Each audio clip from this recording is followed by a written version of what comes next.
Guten Abend, meine Damen und Herren. Herzlich willkommen im Alpinen Museum. Wir sehen, der Saal ist voll. Das Thema Grönland, Arktis interessiert. Ich habe vor rund 4 Wochen der amerikanischen Botschafterin einen Brief geschrieben und sie in die Grönland-Ausstellung eingeladen. Vor etwa 2 Wochen erhielt ich eine Mail mit dem Prädikat sensitive but unclassified. Und sie hat sich freundlich entschuldigt, dass sie im Moment einfach eine andere Agenda hat und hier nicht vorbeikommen kann, aber dass sie das gerne in Mind behalte, dass es diese Ausstellung gäbe. Und ich glaube, was die Ausstellung will, das wollen wir auch heute Abend uns mit der Arktis und Grönland auseinandersetzen. Ich freue mich sehr, dass Sie so zahlreich da sind und übergebe jetzt das Mikrofon voraus an Jorgos. Vielen Dank. So I will continue in English.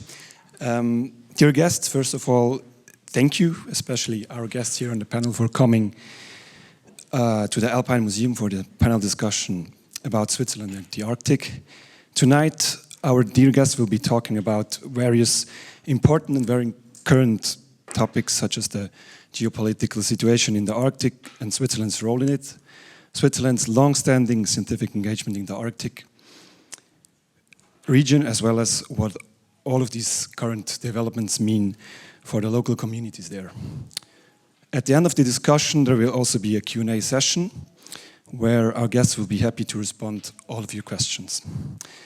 It is a real pleasure for me to also welcome you on behalf of the Regio Group Bern of Voraus, the Swiss participatory think tank on foreign policy.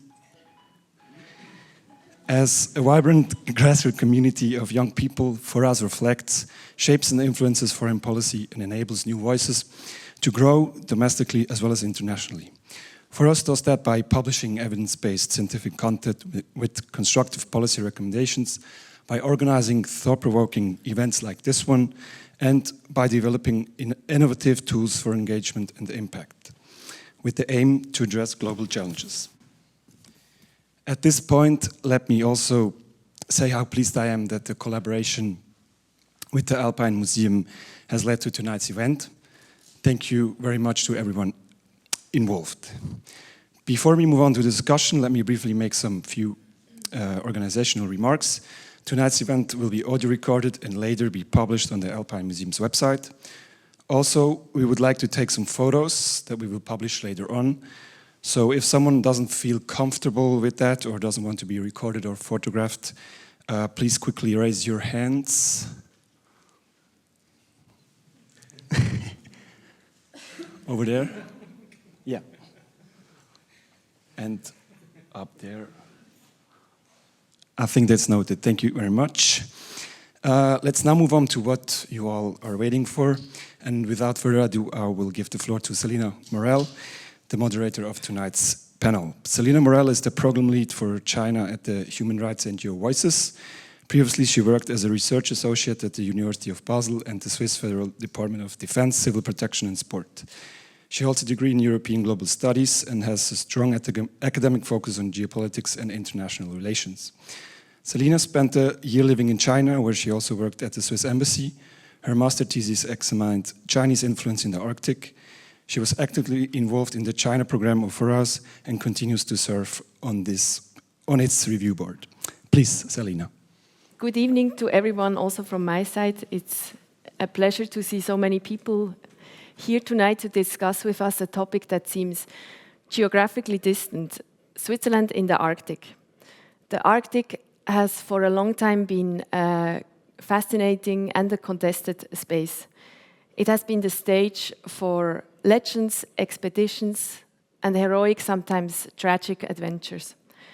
Today, it is no longer just the realm of explorers and polar myths. It is at the center of global headlines also. That's probably also why so many people are here tonight interested in that topic. Defining what the Arctic actually is not so straightforward. At its core, it's an ocean surrounded by territories and covered by ice. And in that sense, no one owns, actually, the Central Arctic Ocean, because it lies beyond national jurisdiction. Yet, as the ice thaws, shipping routes and potential access to resources open up. And with that also come new debates about ownership in Arctic.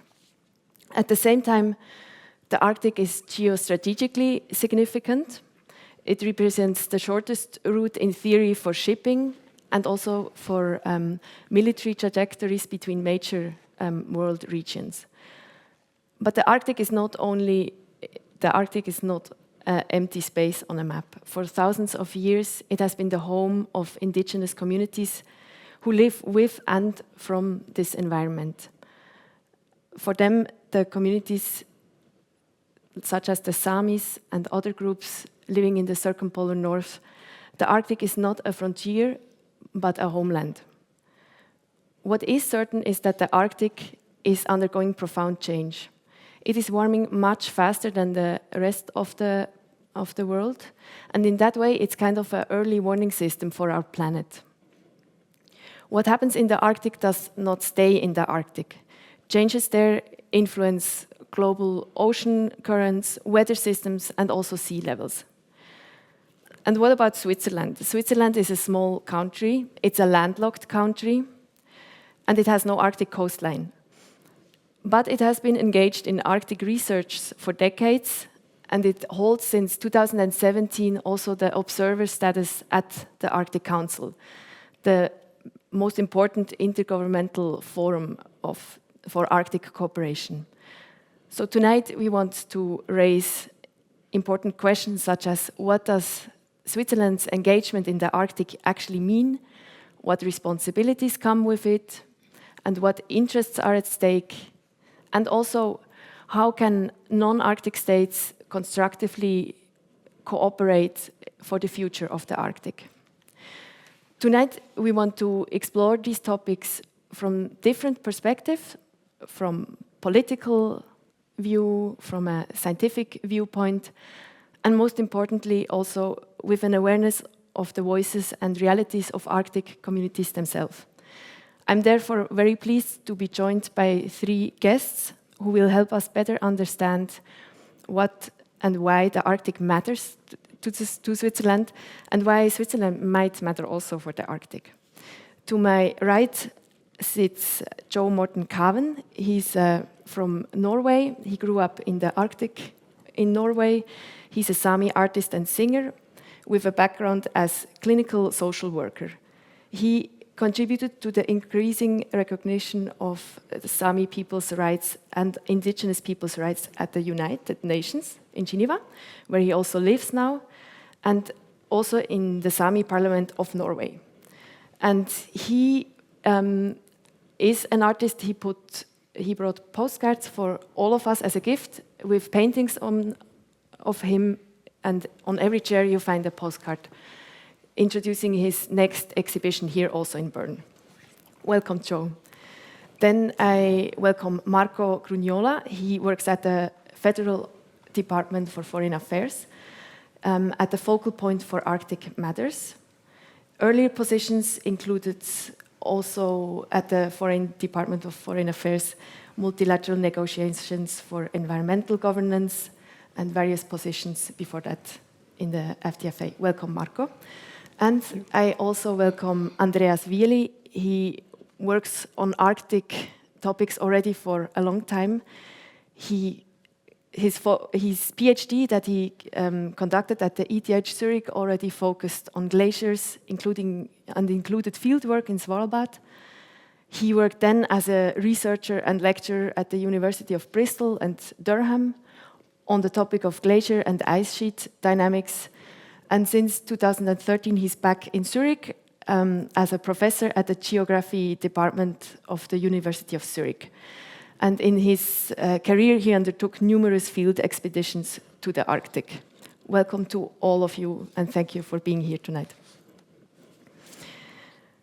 We will talk for about 30-40 minutes about 3 main topics: geopolitics, local perspectives, and responsibilities in the Arctic.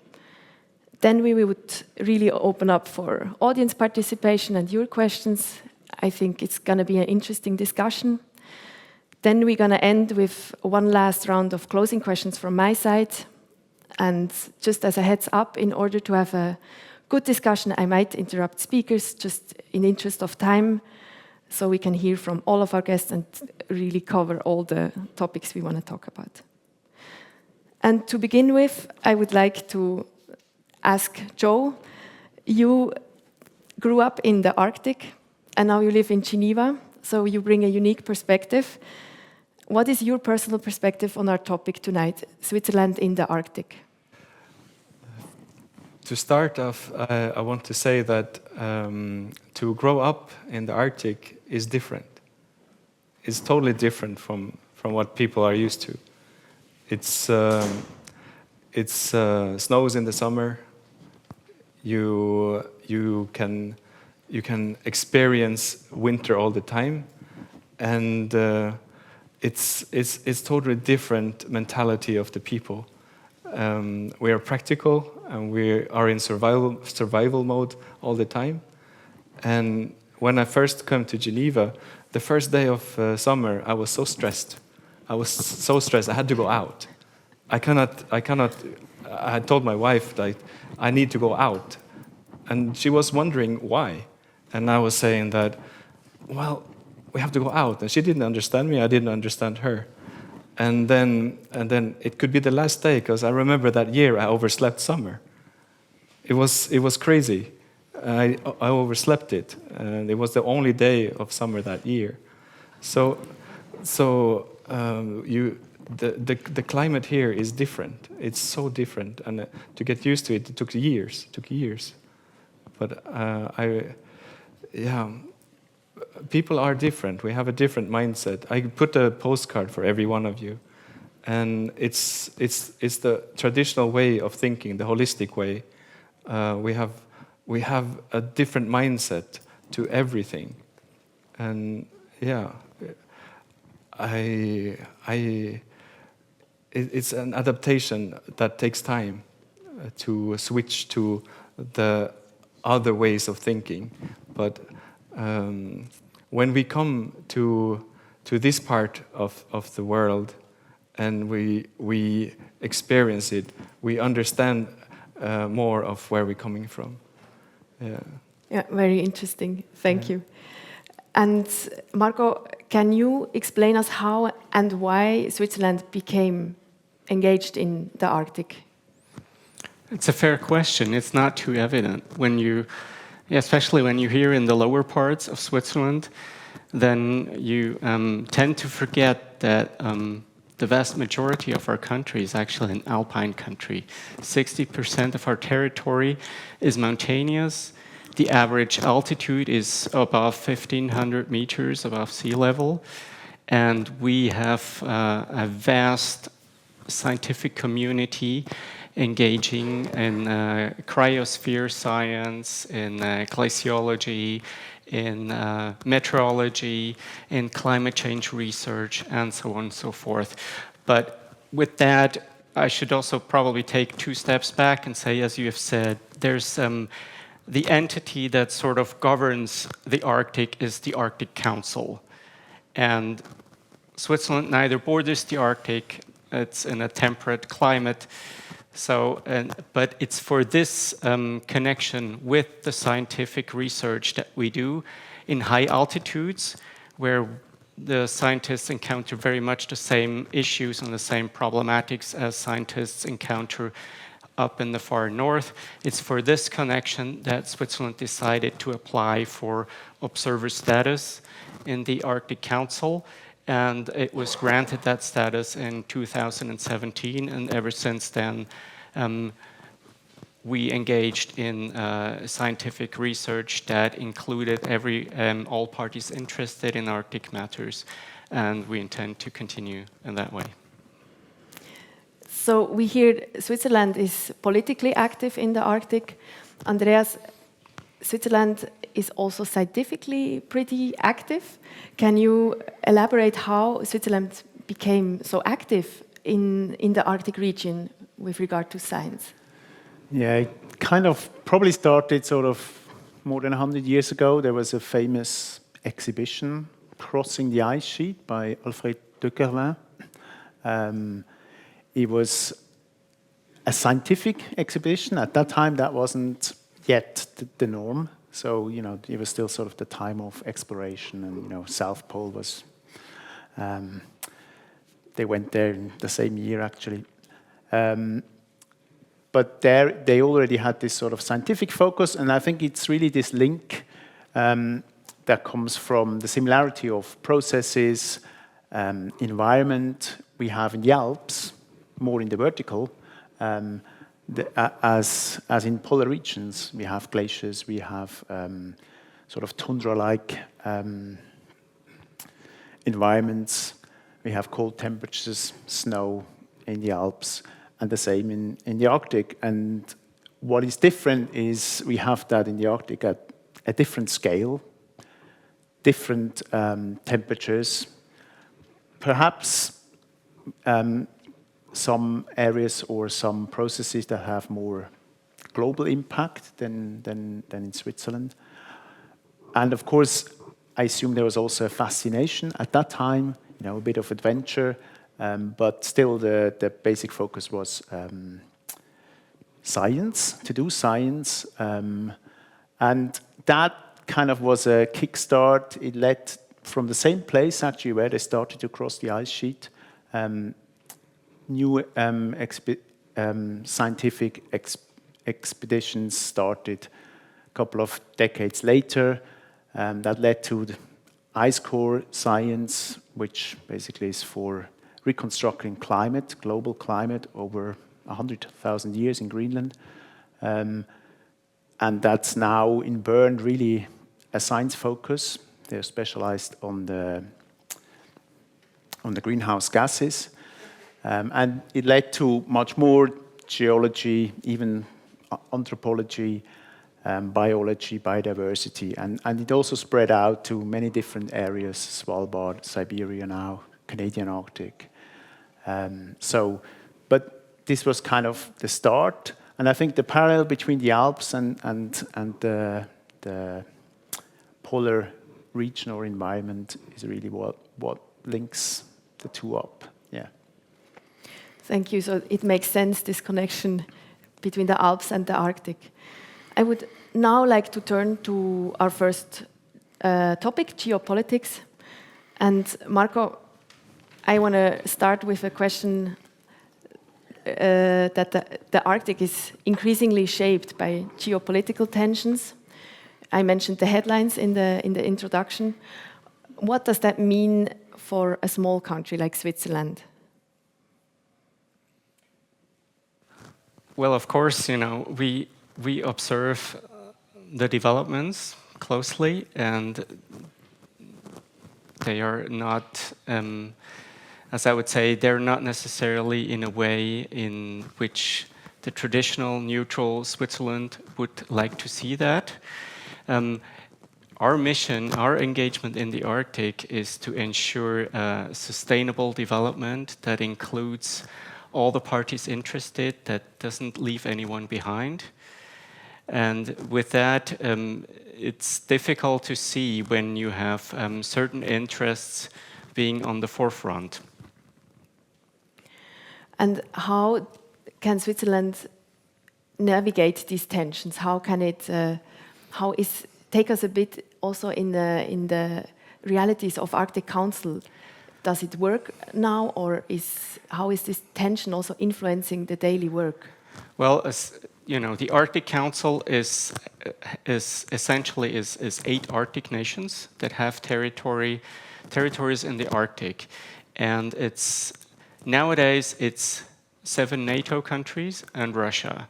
You can imagine that the willingness to talk together is quite low. In fact, the Arctic Council is not operative. However, it has managed to transition from one chairship to another, namely from Russia to Norway, and from Norway now to the Kingdom of Denmark, with Greenland being there, and of course as part of Denmark. That it has managed. The Arctic Council has also managed, fortunately, to get the working groups that are on a lower level, on a more operative level, to work again. So these working groups that tackle issues that are of common interest across the Arctic, be it, let's say, for instance, pollution or global warming. These issues in these working groups can go on a scientific, on a working level. That's a positive sign. And as you have mentioned, Switzerland is not doesn't have a right to vote, so to say, in the Arctic Council. We have observer status. However, our tradition is to build bridges and to enable opportunities. In one hand, we enable opportunities for our scientific community to work with other scientific communities in the high north. But in doing so, this is what we in the Federal Department of Foreign Affairs call science diplomacy. In doing so, we try to create the bridge between scientific work and policy work, and because if you work together, it opens doors, it opens up a dialogue, and this is exactly what Switzerland traditionally does. It seeks the dialogue with everyone at the table. So, Andreas, when Marco mentioned science diplomacy, how is it in research? Are research cooperations still possible? Is it easier than the somehow blocked political situation in the Arctic?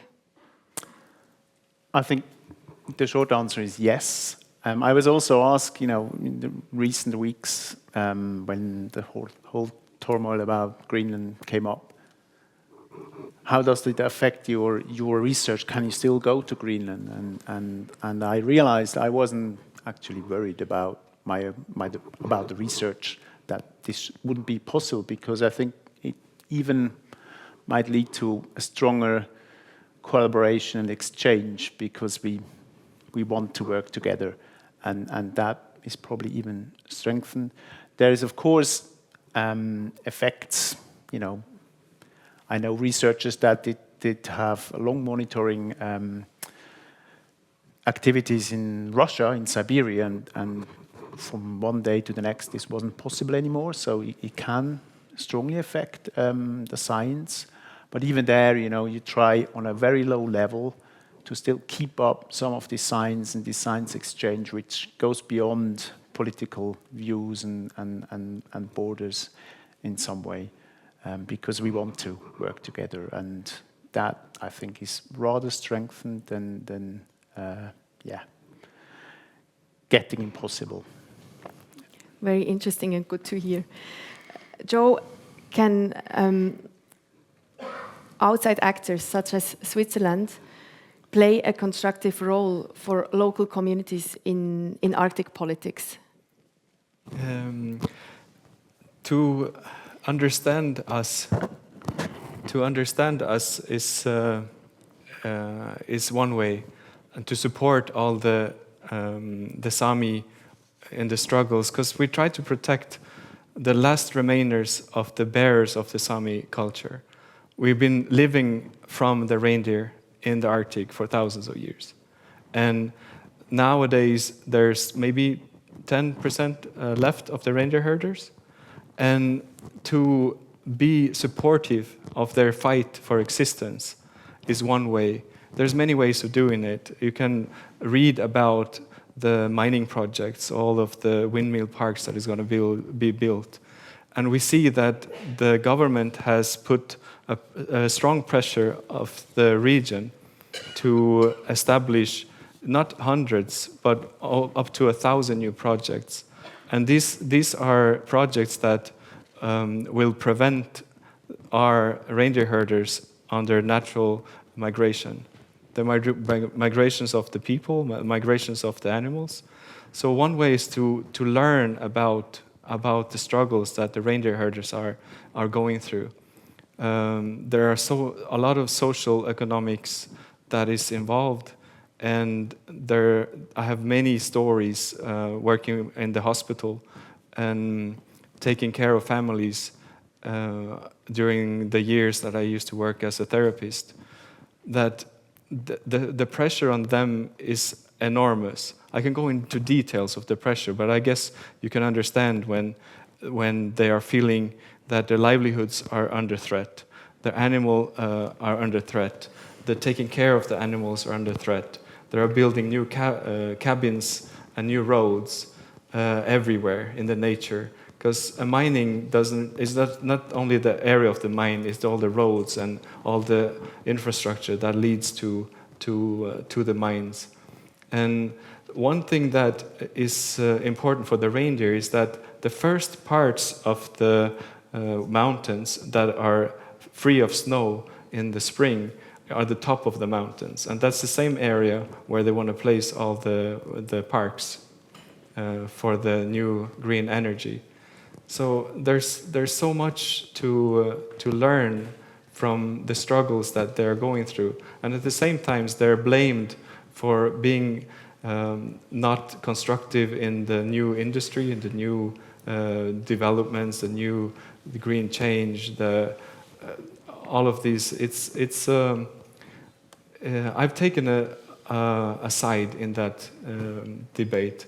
I take the side with the reindeer herders because of their immensely pressure on them. And they have to go to meetings after meetings with new projects that are planned.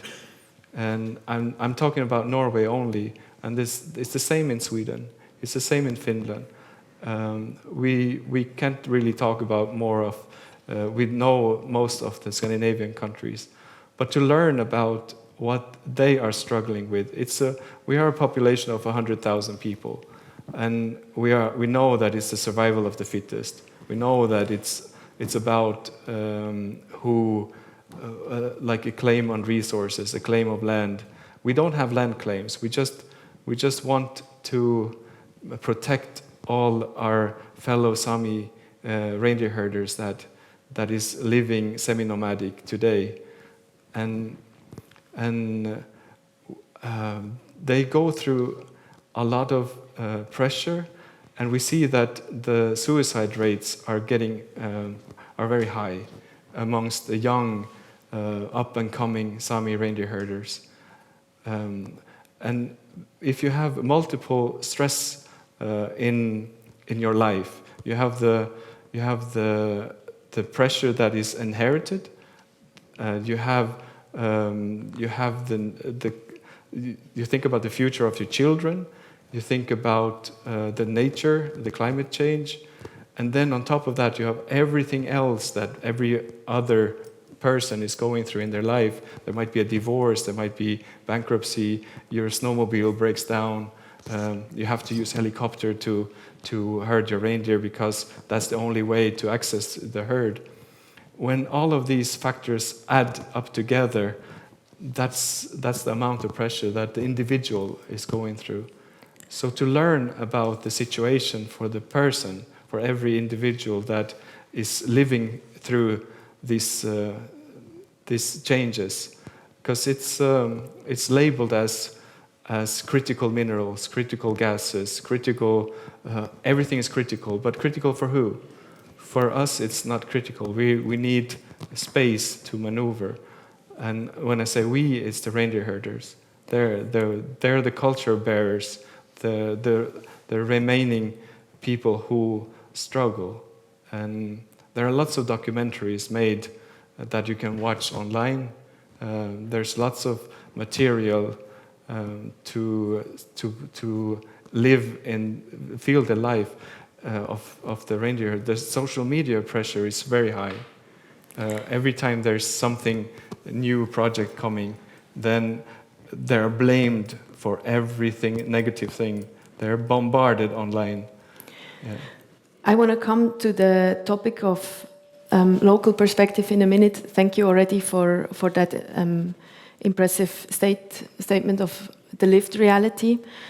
When it comes to these geopolitical tensions of nation states and militaries, can you give us a short impression of how does this influence the struggle of the Sami people, for example, who is not new, but now with these tensions, geopolitics, headlines, presidents who want to buy the Arctic, parts of the Arctic. Did that have an impact on the fate of Sami people? Well, it will be surprising if they will buy Scandinavia and the Sami area. That would be, if that happens, I don't know what has happened elsewhere. So that is not a threat that we are under, but we support the struggles that we see in Kalaallit Nunaat in Greenland and our Inuit Greenlanders. We support their struggle. And we see that it's coming closer. When it happens to them, it might change and also happen to us sometimes in the future. But yeah, they are under severe pressure, yes. Yeah. Thank you. I would now turn to the topic that we already started to dive into, the local perspective.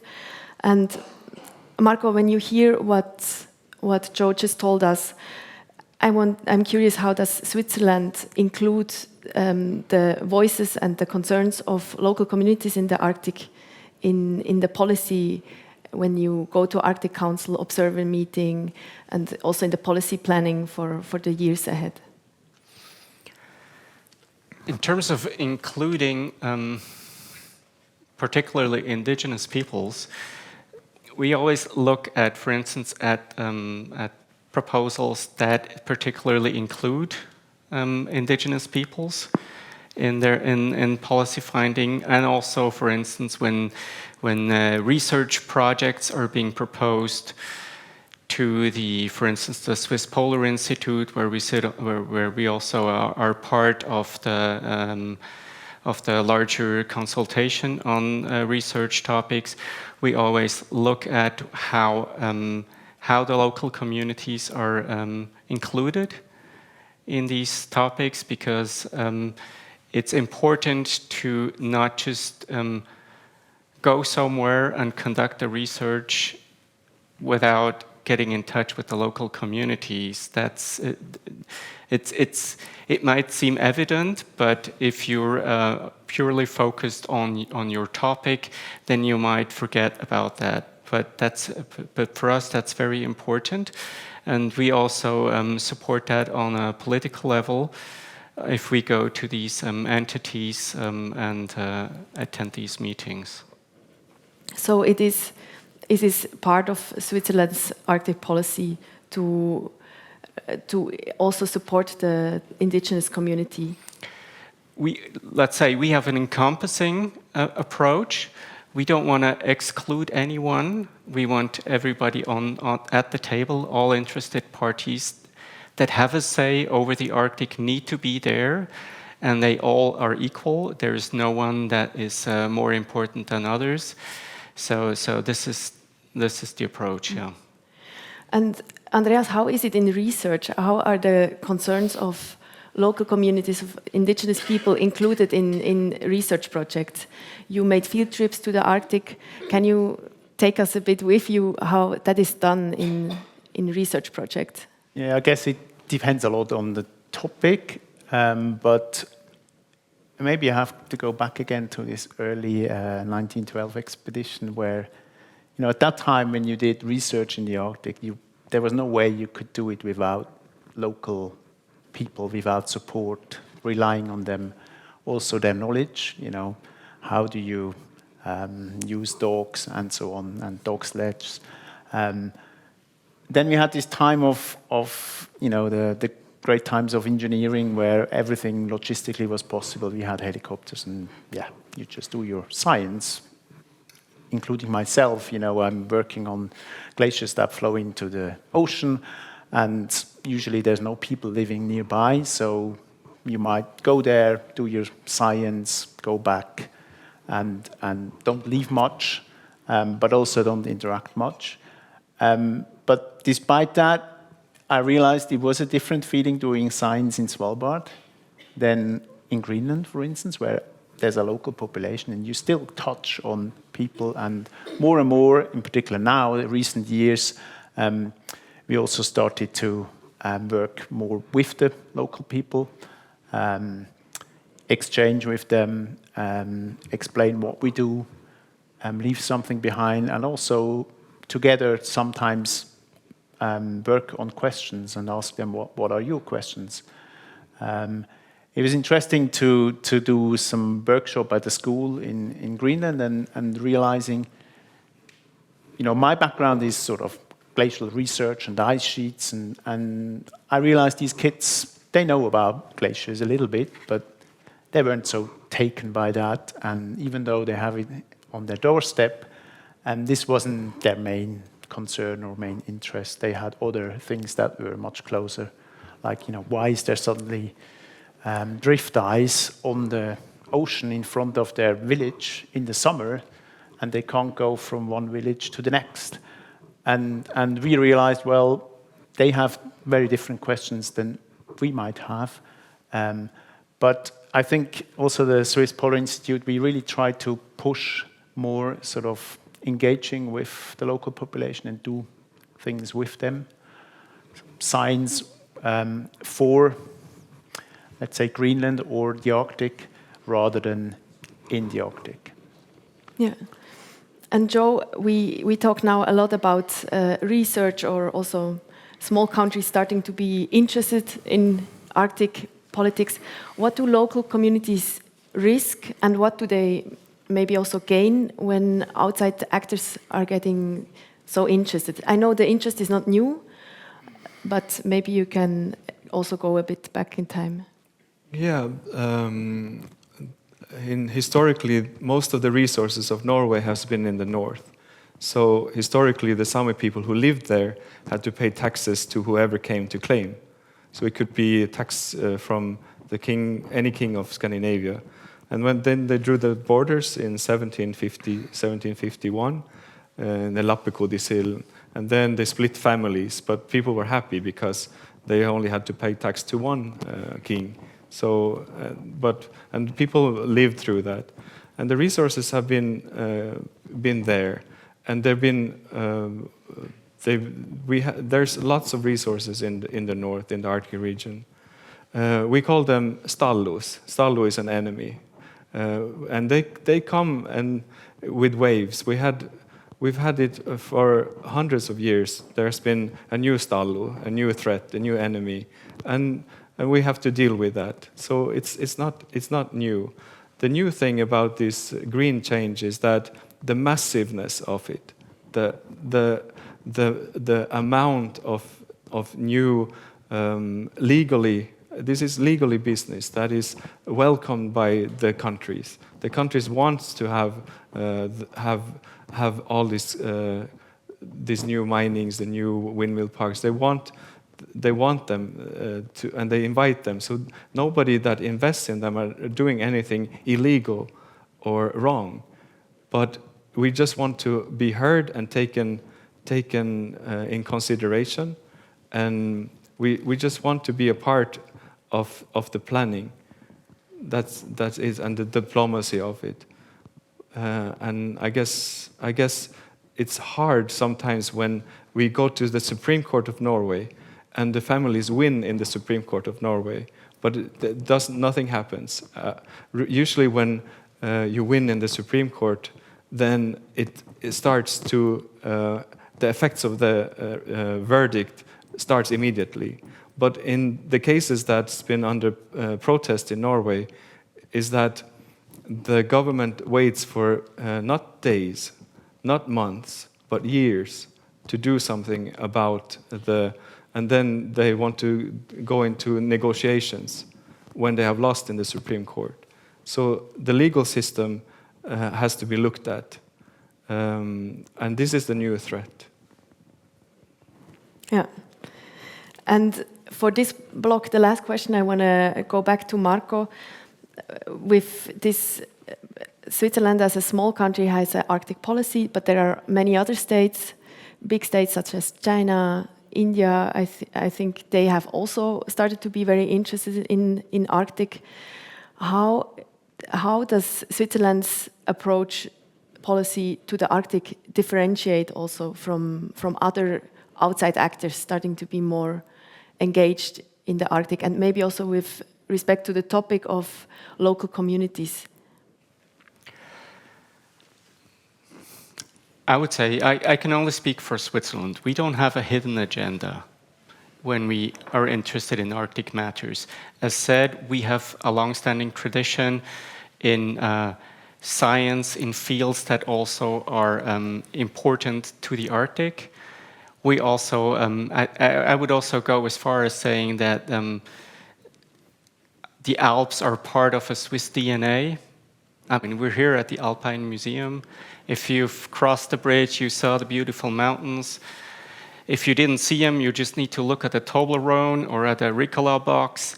Many Swiss companies evoke the positive connotation of the crisp air of the Alps, of the beauty, of the pureness. So in that regard, I think we can very much link to the people of the Arctic. And we also understand what their sorrows are when it comes to a fragile, sensitive environment, and pressure on that environment to do hopefully sustainable development. So in this regard, I would say Switzerland can very much feel with the people in the north, and we don't, as said, we don't have a hidden agenda. We do not prepare to take over any part of the Arctic anytime soon, that I can assure you. So that's the difference, I would say, to some other players involved. Duly noted.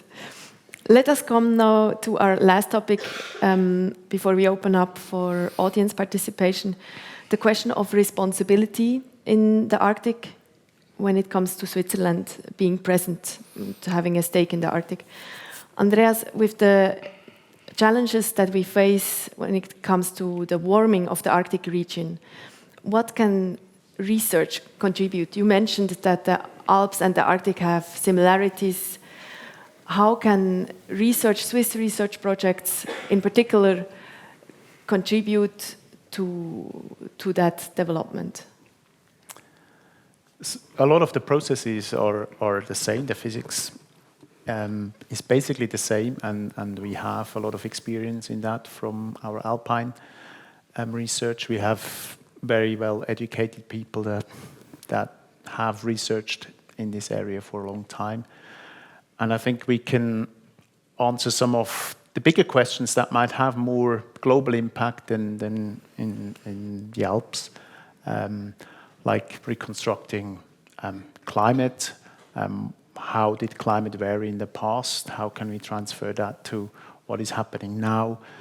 Sea level rise, estimate how much sea level rise is, how much contribution we get from these ice sheets, how they might even affect ocean circulations.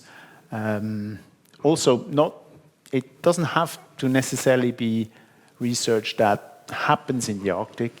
We have a lot of research that is modeling remote sensing with satellite data. And we also have quite a bit of expertise or also activities in sort of global networks. You know, there's the World Glacier Monitoring Service that is in Switzerland.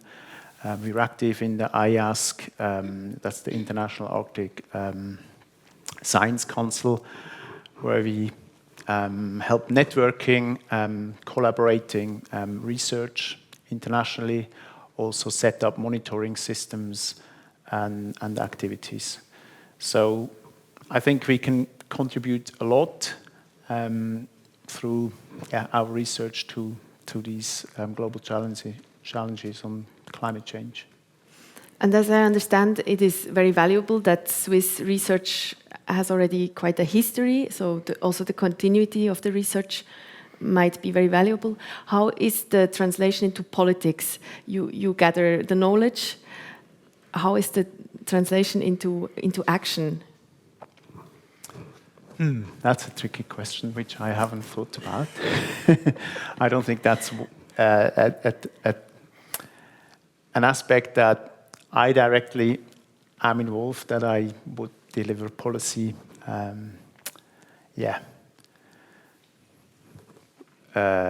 input to policymakers. directly, but indirectly, I think this research goes on. We are also there's the Commission for High Altitude and Polar Research in Switzerland, which is part of the Swiss Natural Science Academy. And in there we also have people from the EDA. So there is an exchange going on. They know what we're doing. And if they have questions, yeah, we are there for them, yeah.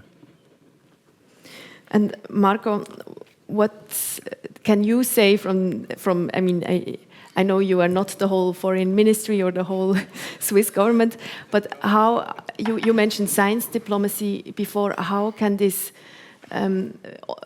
bridge work? You said Switzerland has also a tradition in bridge building between rapidly warming Arctic, climate change also for the whole planet, but for the Arctic in particular.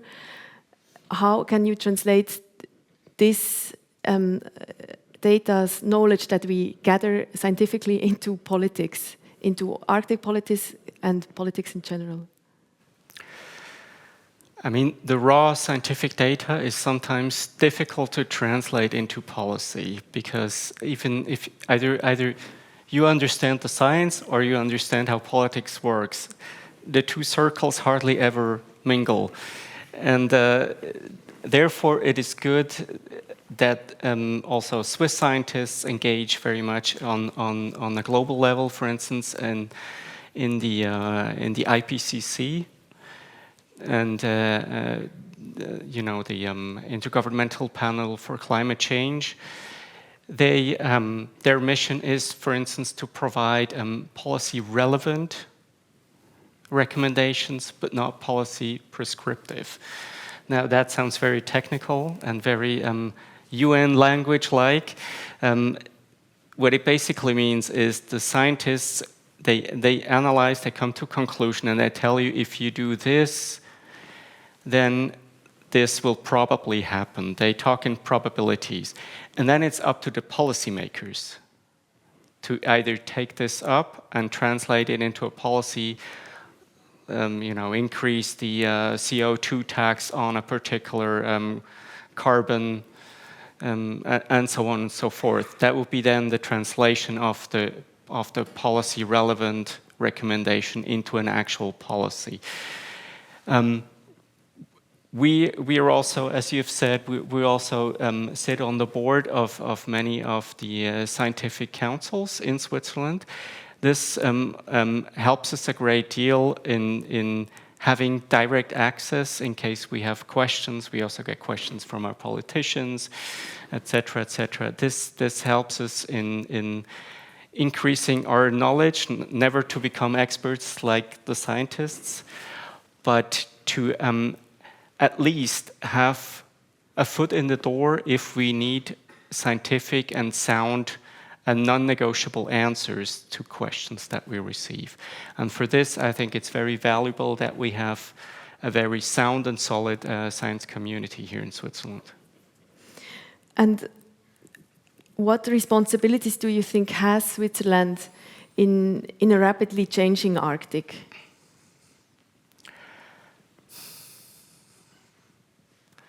It's difficult to say. Switzerland, I mean, Swiss politics is not known to be rapid. So the two, I would say our responsibility is to make sure that whatever findings we find that are really sound, that we make sure that they are heard. And I would say if they are heard through a Swiss voice, be it Swiss scientists, be it Swiss collaborators in UN entities, etc., it has a different taste to it, as if one of the global powers says it, I would say. We still have, as I've said, we do not have a hidden agenda. When we say something on a scientifically sound level, then that's what we say and nothing else. And I think in this regard, this is where I see part of our responsibility for contributing to a prosperous and peaceful development. Joe, does that resonate with you? Do you think Switzerland has more responsibilities than that? From what I hear, I really like it. I like the positioning.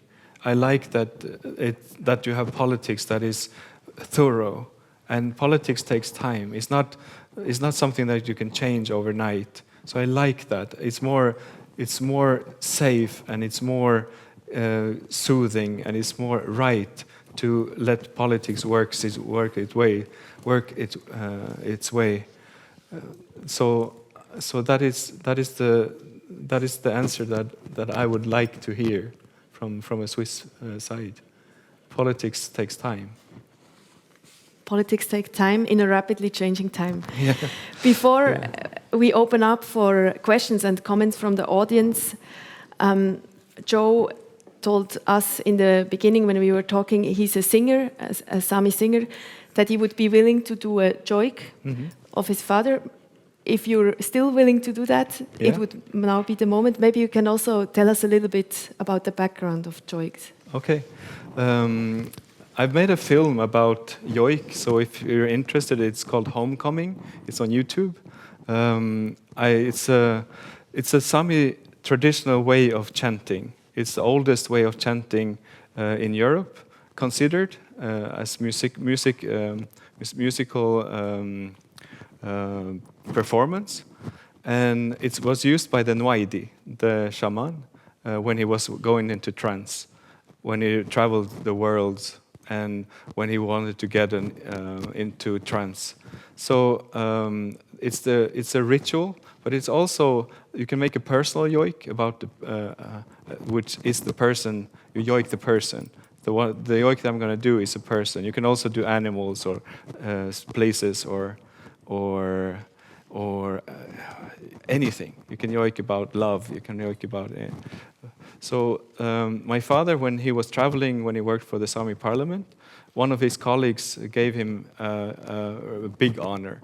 And my father gave it to me, and he said, "This is my yoik, you have to learn it." So I bring him into the room when I yoik him. So the yoik is like this.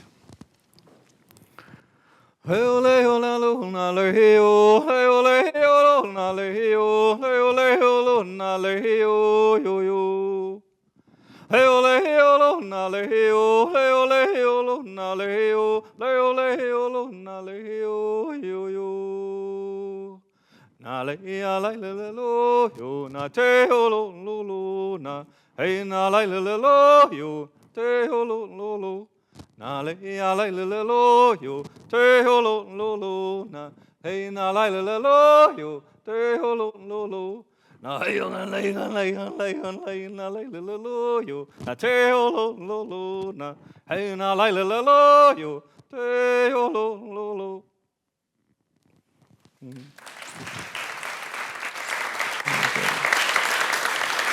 Thank you. Thank you. Thank you very much.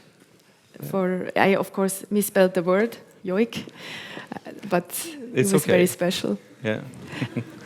And now I would like to open up for audience participation, comments, questions. Who would like to get the discussion started? I see here a hand. I think there are going to be microphones coming through the room. Hi, thank you so much for having me. I'm Nadim, I'm the co-head from the Zurich region from Fora, so this is really great to have the events. We had some Arctic events last semester, so this is great to actually have a different perspective on it now. And I'm also researching a lot on what a Swiss Arctic strategy could actually look like if it's written out, because as far as I understand, there isn't one at the moment, in comparison to other Arctic Council observers. So I was wondering if you could maybe share something about the priority that a potential official Arctic strategy has gotten now that the change in the Arctic is so more visible, also for the the Swiss society as well, and the topic is more relevant to Swiss society. I think that's a question directed towards Marco. So, Well, it's a good question and a difficult one at the same time. I think there are pros and cons. Let me give you a typically Swiss answer. There are pros and cons to developing a strategy. If you have a strategy, then you sort of formulate which path you want to take in the future.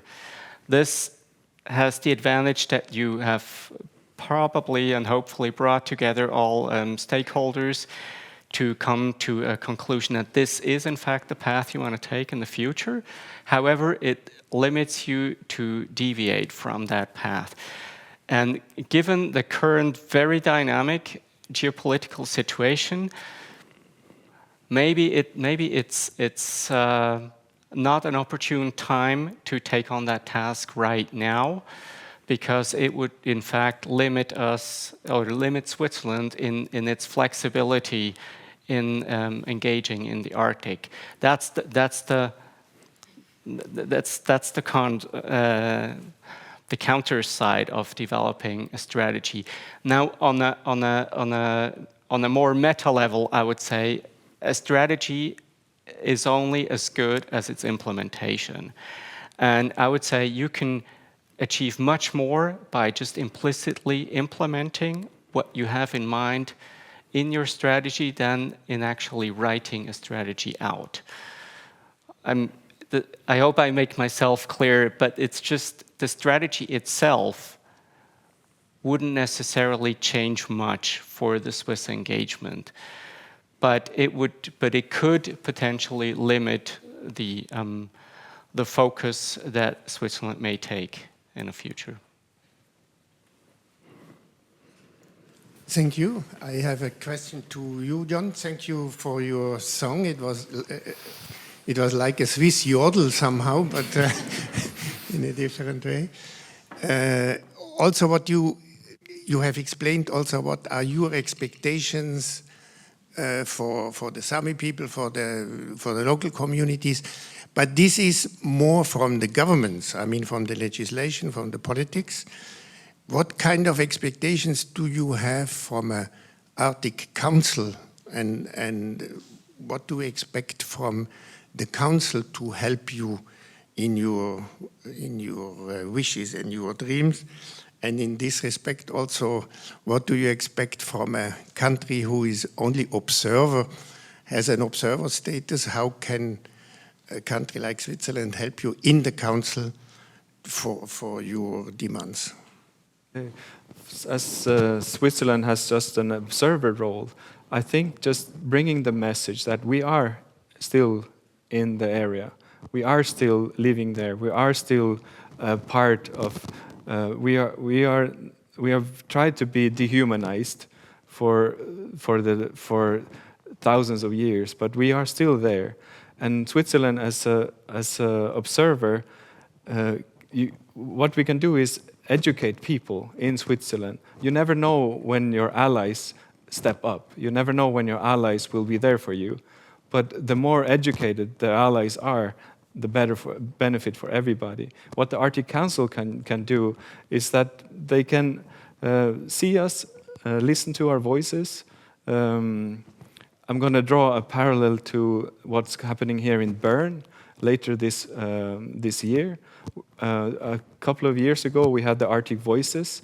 Here, as an artist, I was participating. I made the poster for it.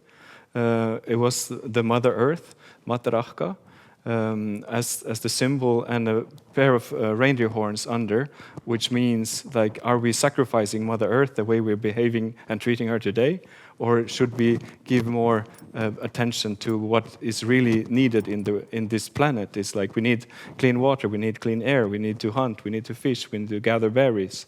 We need to do that. That is the most, but we don't talk about it as critical anymore. To attend the Arctic Voices program. I'm going to be a part of it, having workshops for children, making the shaman drums. I'm going to go more into details about the Sami culture with the population here in Bern at those events. That will be maybe some opportunity to gather more knowledge, information about the people that I represent. So just opening ears and collaborate and have a diplomatic way of talking to each other, that is what is needed. Yeah. Thank you. Thank you very much. Yeah, my name is Bruno Kaufmann. I'm a correspondent for SRF for Northern Europe and the Arctic, and it's very interesting to see this debate evolving here in Switzerland so much. I mean, we heard about the fight and the struggle of the people of the Arctic to survive in this new, let's say, ambience of conflicts which are coming up through to the melting ices. And on the other side, of course, the research, scientific tradition of Switzerland. So it's really a question to me a little bit how to build these bridges you were talking about between these values of democracy and freedom of the people and the scientific interests and also the interests of green energy.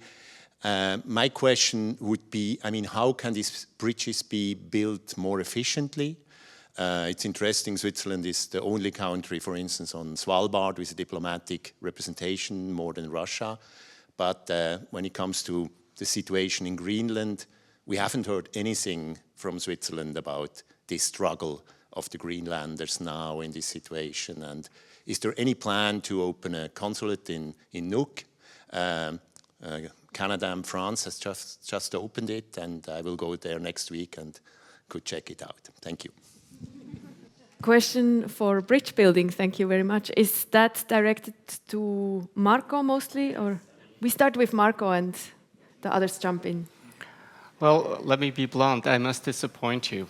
I'm not the person who can answer your question whether we're going to open a consulate in Nuuk next week or anytime soon. This is way above my pay grade, just to be very honest to you. So I'm afraid I'm the wrong person to ask this question to.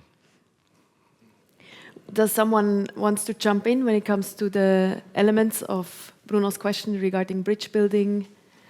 From the scientific side, I can say a bit. So we have even it's a small scheme, but some funding scheme with collaborative research between Greenland and Switzerland, where it's the focus is in the moment mostly natural hazards, so landslides, debris flows, things that are also threatening the infrastructure in Greenland, even though it's not very much populated, but it is an issue.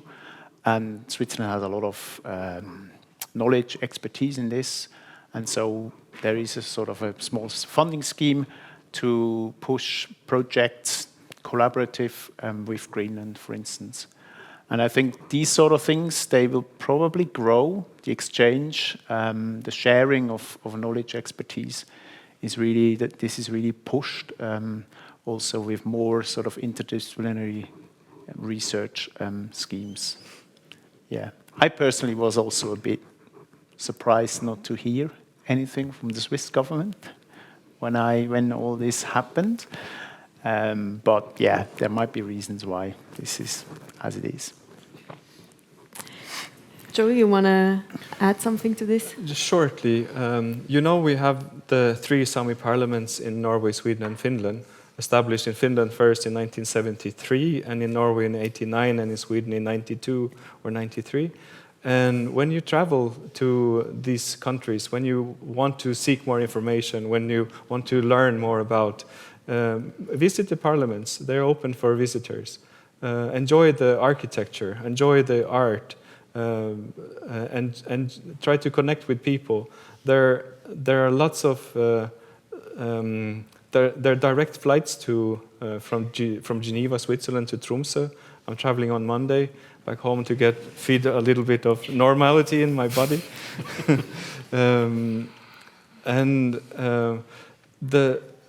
there's lots of interest from Switzerland, and I'm very happy that the Swiss people and the public, there's many people here today, engage. So don't underestimate the voice of the individual. You are important. Yeah. That's a very important message. Are there more questions from the audience? Yeah, we have heard many things about the good role Switzerland plays in the Arctic, but we also have heard that the pressure is put on Sami people by green energies. Now we have Swiss companies investing a lot of money, also in the Arctic or in Norway. Fossen wind energy mill is an example. How does that work together, this role and the economical interests Switzerland also is pursuing there? Is that question directed to Marco first and then... Okay. Yeah. Sorry. Well, I think you gave part of the answer yourself. There are different interests. There's demand for clean energy now, and critical minerals, and as Joe has rightly said, critical for whom? So these are questions that we need to ask ourselves as individuals, as societies, as countries, but also as the world. Where do we want to go? And what price are we willing to pay for that? Whichever way we choose has a price tag on it. If we do not produce the so-called green energy, where does it come from? It comes from fossil energy, and there's a price tag to that. If we produce green energy, there are other sacrifices that need to be made. We have this discussion also internally in Switzerland. If you think about levees that want to raise the dam, and then there are certain parts that will be flooded, and is it worth it? Is it not worth it? Is it damaging biodiversity? Are we losing a habitat of national importance, etc.? So these are questions that need to be discussed and not just decided over, I would say. And I think that's part of the answer. It needs to be a discussion, and there needs to be a compromise found that everybody is, let's put it in these words, that everybody is equally unhappy with it, because I don't think it won't be a win-win-win-win situation only. There will always be some people that will have to give something in order to make this work. But if we come to a compromise as a society that everybody is equally unhappy, I think that's the best that we could do. I know it's a bit of a philosophical answer to your question, but I hope it answers your question. Good. Joe, do you want to add to that? You mentioned Fosen, and the family that was the reindeer herders in the Fosen case spent most of their time in the court cases, preparing for the court cases, getting drawn up to Supreme Court in the court cases. And the day before the court case verdict, the daughter of that Sida, of the Sida Isit, the chieftain of that area, she didn't want to play a part anymore. So that's how it can end for some who willingly or unwillingly are dragged into these cases. So that is an example. But what I'm fearing is that the plan into 2050, the expansions are going to grow. I really fear for what is coming, and for the investors to stop coming. I don't want that either, But I have taken a side in that. I stand with the reindeer herders because I feel like they are the ones that need support. Yeah. We have time for maybe 2 more questions. Are there more questions, comments? Thank you. So I personally work for the Department of Defense, so I'm always interested in the security policy aspects. And I was going to ask a question for Marco, but I think you've gotten enough already. So I'm going to sort of redirect my question. You are part of the Sami Parliament, and I would be interested in knowing how the Sami Parliament works and how you make sure that your voice is heard in those like very meta debates, especially about geopolitics. No, the Sami Parliament is an adversary body for the government.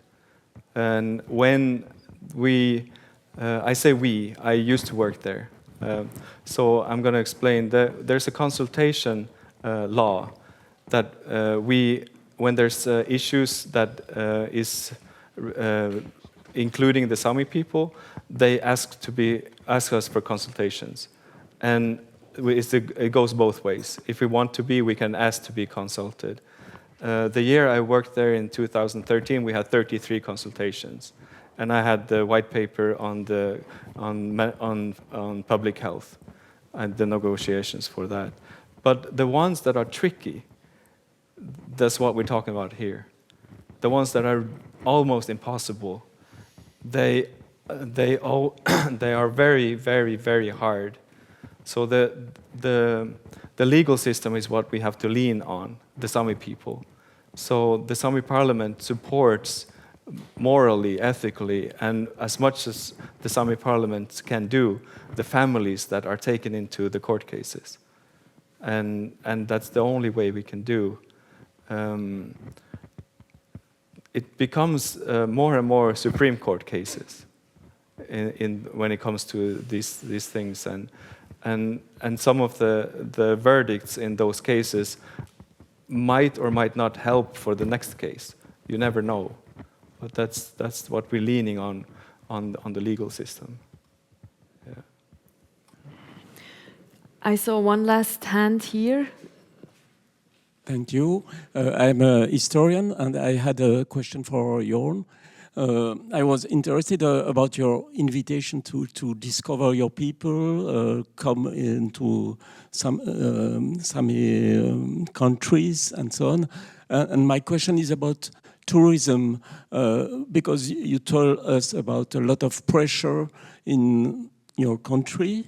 Is for local people, for you, tourism also another pressure, or is it also a chance for local people? And what could be a good tourism from a lot of people now from Central and South Europe who want to see more winter, more snow, which disappeared here? And what is the best way to connect these with your people and your interest? Tourism in Tromsø city, which is the biggest city of the region of North. This has 50, 60,000, maybe more people and university. And the tourism in Tromsø has increased with 800% recently. And the prices to go there is increasing. Those are not a problem. The problem are the reindeer herders and their traditional nomadic ways of living and the use of the nature, the use of the land. Those are the problems. I don't see, I see more, I welcome tourism. I'm doing guided tours. I talk freely about our culture in the museums here in Bern. The Museum of Contemporary Circumpolar Art in Bern is excellent. They're doing a great job in Switzerland and also globally for the indigenous people. So they're building bridges for us and giving us a voice to speak, which is important. But the tourism, I don't see that as a problem at all.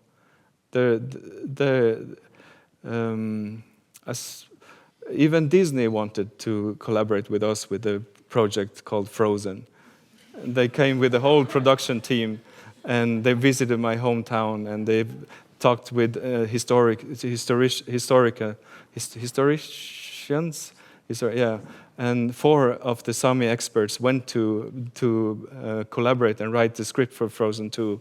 So the dam that is collapsing at the end of Frozen 2 is a historical fact. It was when Alta was built in the 80s, and the dam is a monumental historical happening for the Sami people. So there's lots of we are not afraid of curiosity.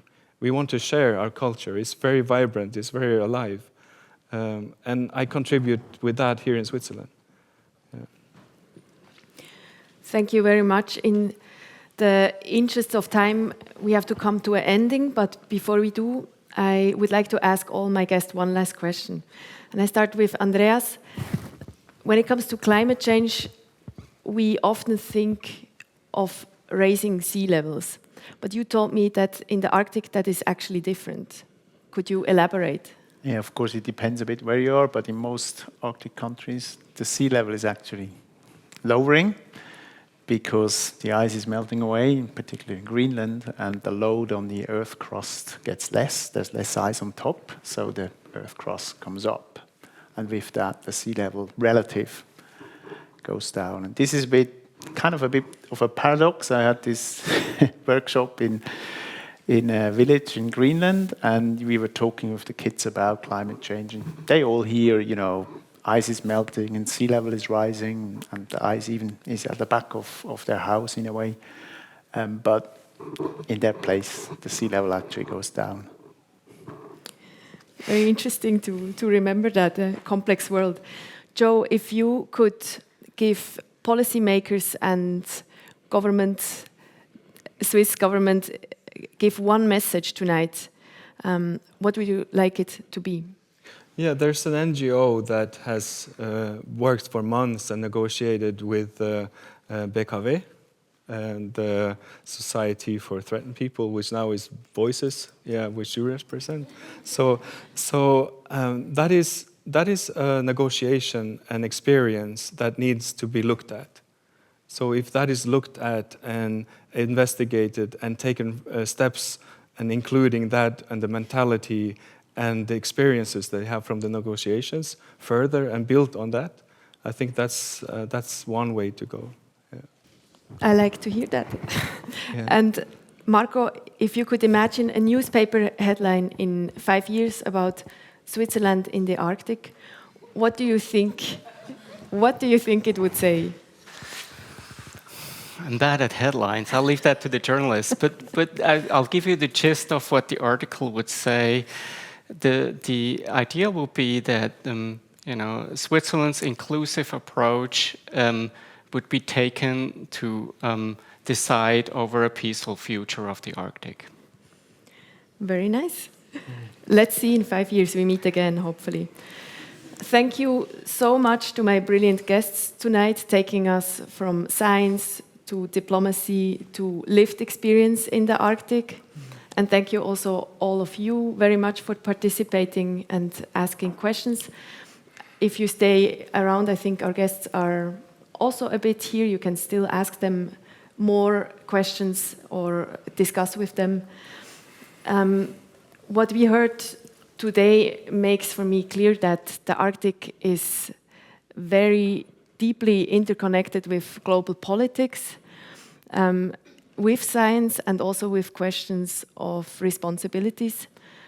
And if I have to take 3 points with me from the discussion, I think it is that cooperation and geopolitical tension coexist at the same time.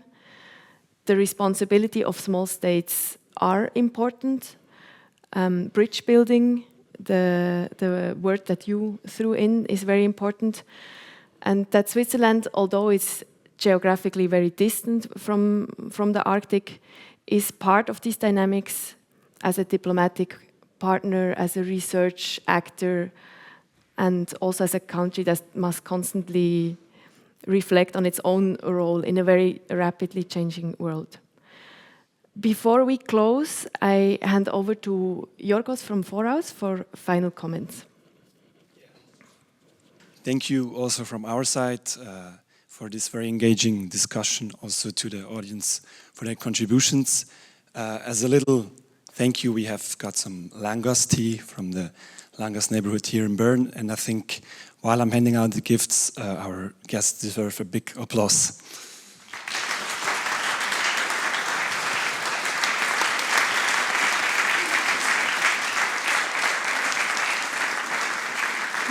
Merci beaucoup.